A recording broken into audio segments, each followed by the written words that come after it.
to another episode of URP Practical Talk. I am your host, George Gonzalez, and today we have two, familiar faces we got on the show today. We have, of course, Dr. Vishnu Bandhu, the presidential candidate for the URP, and we also have the prime ministerial candidate, Miss Marcia Lewis. Thank you for coming in today. Thank you for having us. Thank you very much. Okay, so, Yes, yeah. Thank you so much. So I'm sure things are heating up on the campaign trail. So can you tell us a little bit about what's the latest going on? Well, George, we have been campaigning seriously. All over the country, we are there. In spite of the rumors from the medias and the GCOM that I am out of the race, that is no way true. Everything so far the media has said about me is lies. Everything, not one truth they have. You know, they have been spreading this rumor all over the place. So in any of these cases, have these persons who've done these stories saying that all these things are facts, that they even fact-checked with you? They never back-check with me. Never. All what they hear, they go and blap on the media right away. You know? The last thing from GCOM, around the 20-something, they sent a letter to me. I guess they sent to the other two person too, you know, who the presidential candidate of the different parties. They sent a letter saying that they're giving me up to the 31st of the last month to give them a reason why I should not be removed from the list. I did that. I gave them a reason why I should not remove from the list. Until now, we can't hear nothing from them. You know, but I understand what's going on. Anything that happened on the table of the chairperson and the commissioners, you know, as soon as something happened, one of the political party, mostly the PPP, will go out there and they will spread the rumor, so and so, which is not true. Yeah. You know, they just want to confuse the public and give the public an impression, you know, that I am out of the race. Why are they so much afraid of me and the URP? You know, trying to target me. In fact, many of our places, GCOM was at my office today, and they were asking me how I'm progressing out there. And I told them, I said, I'm getting more resistant from the PPP people than the PNC. Not so much from the PNC, but the PPP, right? In fact, they run our people with cutlass and all kind of thing. Wow. You know, that's the ignorant PPP people do that. You know, and that's what has been happening in this country. The PPP has been peddling lies and lies on me all the time. And so But sorry to cut you right there, but so do you feel that their leaders are kind of encouraging this? oh, behavior? definitely, yes, 'Cause definitely. That's serious. Yes, right? that is how they operate, you know. The PPP, I always say that they're the most propagandary party they have in this country. Like to peddle lies all the time. They are good in that, very good. There are no political party can beat them for telling lies, right?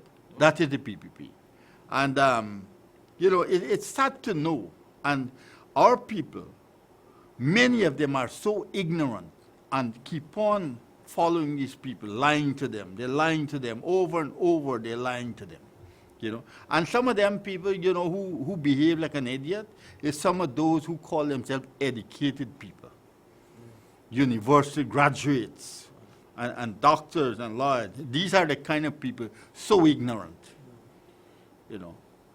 It is very sad to know what is happening here, you know, in our country. So the campaign, we are still going on with our campaign as usual, like everybody else. Of course, we don't have the kind of funds to have big rallies like them and share alcohol and share food and fetching people from all over the country. And this is not only the PPP, but the PNC have been doing the exact same thing. You know, when the PNC has a rally in Berbice, you pass by Coffee Square, you will see 25, 30 bus line up there.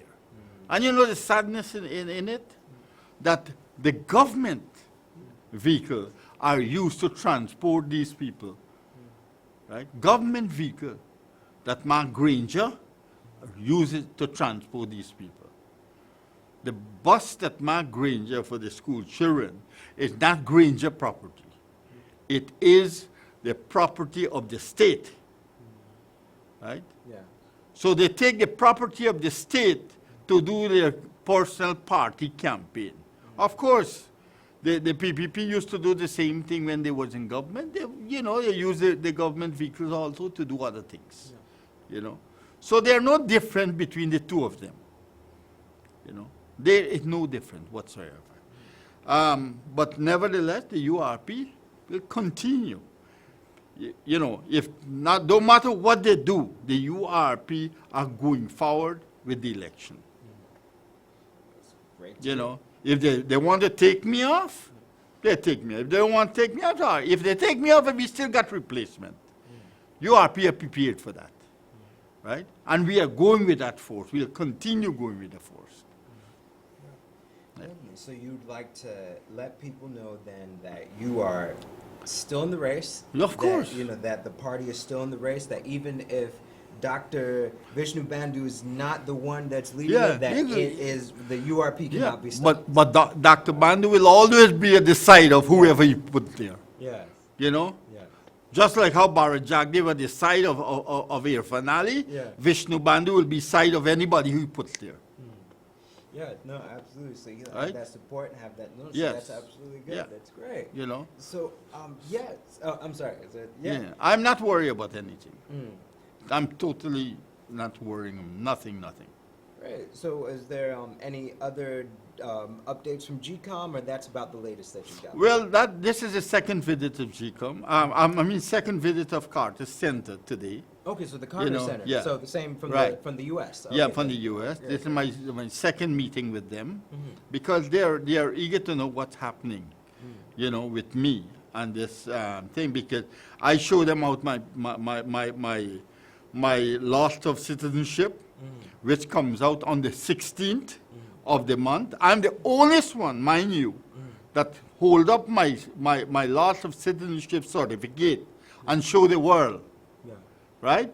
We have people like Harman, who is in the PNC, Carl Greenwich, Gil Teixeira from the PPP. None of them comes up until now, and I'm challenging GCOM that I would like to see those people lost citizenship. Just as they want to see mine, I want to see there. And if they're not there, I want them to be charged also, right? For not produced, because their name are on the candidate list. Still is? They are on the PPP and PNC candidate list, Wow. right? So I would like to see all these people who are dual citizenship and on the PPP list and the PNC list. I would love to see that. Just as I declare my certificate, I want them to declare their certificate. You know, it is very sad to know that we don't have justice in GCOM even, right? GCOM is controlled by the PPP and the PNC. When Carter come here, and Carter suggested to have an independent organization to run the election, he didn't suggest to put party personnel. And these people who are party people, I call them political hawks.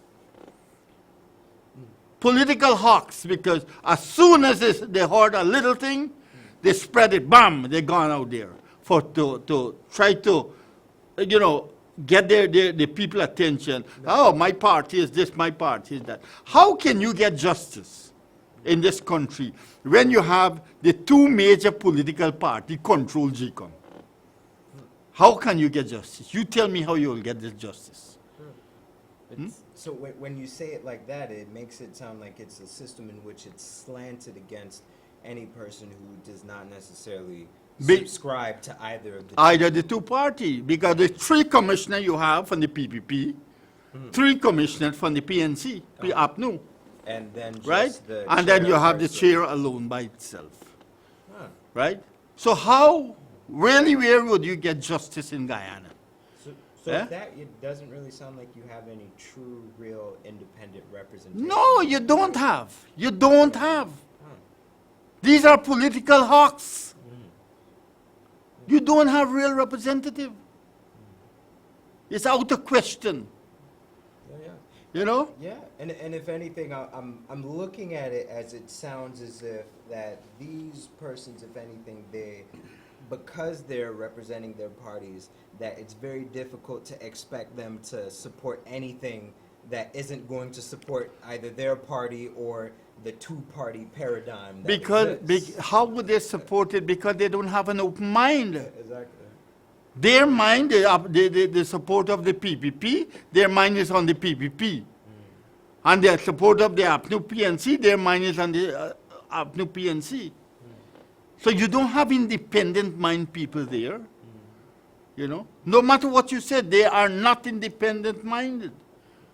And for the next thing is, according to the Guyana Constitution, GCOM not supposed to take off anybody's name from the list, any presidential candidate.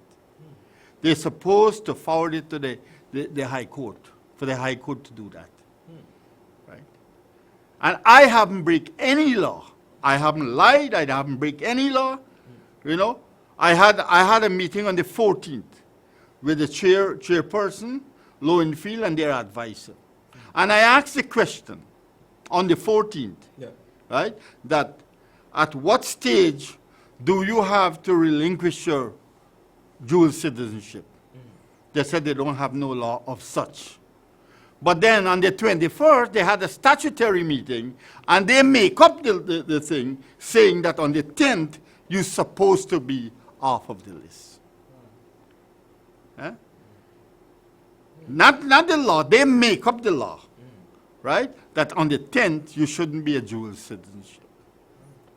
You know, swear allegiance to a country. Not dual, they don't have nothing called dual citizenship. Swearing allegiance to a next country. But then again, there was no National Assembly at that time, right? There are no National Assembly now. There are National Assembly after the general election. Then there will be a National Assembly, Yeah. right? So I am long before the National Assembly to be assembled, right? Long before. The 16th, I produced my last certificate. The 18th, they publish it in the official gazette, Yeah. right? When you publish something in the official gazette, it's supposed to be legal because you publish it, right? And general election will be on the 2nd of March next month. So I am all the way ahead of all these things. So I don't know what GCOM is trying to do, what the PPP and the PNC are trying to do really, right? I can't say GCOM, I got to say PPP and PNC because they control it, Yeah. right? So I don't know what they're trying to do really, you know. And whatever they're doing, I want to give them this message. No matter what you do, the URP will still be there and fighting you all. Absolutely. And and I find it interesting because somebody, I was discussing this situation with someone recently, and they brought this point that they said that they find it interesting. They feel that a lot of these rules that were put in place were against barring dual citizens from actually entering into politics. But often you find that this person suggests that a reason why you find a lot of these third parties are led by dual citizens is because some of these people, they had to leave to see the issue. And a lot of the persons who never got the opportunity to leave don't see a problem. No, they never see the problem. Yeah. They can't see it. You know, many people who never leave the shore of Guyana doesn't understand what we call democracy here is dictatorship in Guyana, And that's why the URP are talking about a true democracy. If you call it democracy, we are talking about a true democracy in Guyana, right? And we are talking about a real change, not an exchange. Because all the time, we are from PNC to PPP, PPP, PNC, PNC, PPP. That's an exchange we are having all the time with two political parties. So they're trying to get me out of the way, so the fight will be between the two of them. So one of them will go back again, right? But that wouldn't happen. We will fight them with the last breath of the URP. You know, we will fight them. Because we are saying that no one political party should dominate the parliament. If that wasn't so, all these things what happened in Guyana, since there's no confidence, we would already have election, we'll already have a new government in place on everything. But when you see one political party dominate everything, it means they have all the votes. No matter who comes in, they can't say anything. They dominate everything. So this is where we want to see true democracy. And the only way you'll see true democracy in Guyana is when other political party is in the parliament and no one political party dominates the parliament. And that's why you out there should vote for the third force, the URP. So yes, that is genuinely a hallmark of any real working functioning democracy, is that multi-party system, one in which multiple persons, multiple groups are coming together, making their opinions known, and really bringing the nation forward. Mm-hmm. No, absolutely. But I wanted to revisit that, but I wanted to give a second to ask Ms. Lewis about some of the things that the URP has been working on as of recent. Now, you told me about a recent donation that you all have given. If you can tell me a little bit more about that, please. Yes, George, definitely. Once again, thank you for having me. Now, we in the URP believe seriously that literacy in Guyana is indeed a problem. If I am to think back my own self, when I read my first novel at age 7. That is not the case today. Most 7-year-old cannot read at that level. And that's the sad truth. So we looked at the issue and we realized that literacy is a problem. And as Dr. Manu has always said, the other two political parties are racing each other to put up flags, you know, from Linden to Lethem, right, and throughout the length and breadth of Guyana, when that money could be put to better use. Now, we sat down and we thought about what we can do towards putting Guyana forward, driving Guyana forward. And we decided to make a donation of some books to the National Library. So the URP made a donation, and that was done today to the National Library, and this is to aid the situation with the low standard of literacy in Guyana. No, absolutely, that's great. So that this is a broad range of books, different Yes, ages yes. and everything. Different age ranges, and we have books on a wide variety of topics. That's great. A wide variety of topics that we donated today. Right. And so what was, I guess, the response from the National Library? I'm sure they appreciated the Very, donation. very much. The response was great. They were very grateful. And I'll tell you this, we will be making more donations of that sort in the future. That's great. Because we believe that those are the kind of things that we should spend money on.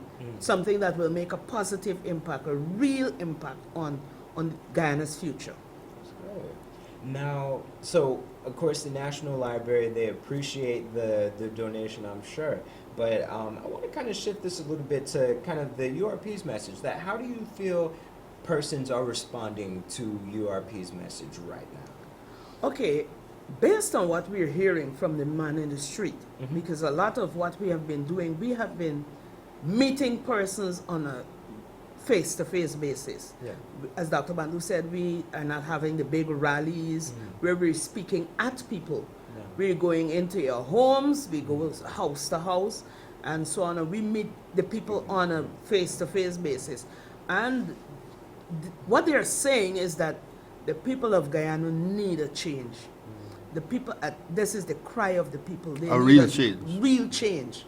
And we believe, we're touting URP can be that change.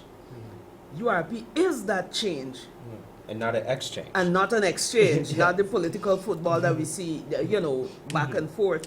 So that's the response that we're getting. The people are hungry for a change. The people are hungry for true democracy. And we pray that this reveals itself at the polls. Absolutely. Now, I know I would have asked Dr. Bandu about this before, but I also kind of want to know from your opinion that, of course, unfortunately, ethnic voting is a serious problem in this country, and it's something that we've seen that's gone on for years. Now, can you say, in your experience, do you see that persons of color, that black people or Afro-Guyanese are also receptive to this message as well? Like, this is a cross-racial thing, not just Afro, not just Indo, but just that multiple, all ethnicities are receptive. We have received that kind of response across the board.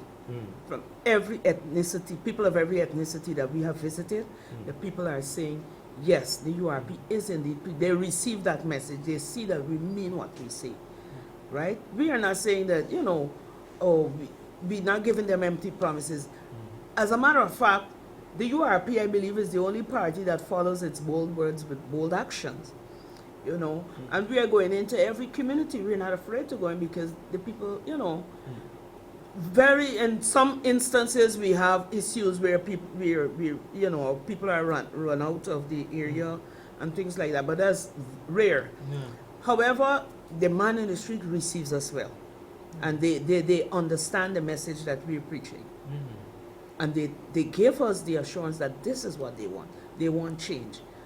I think it's high time we come away from the voting along racial lines.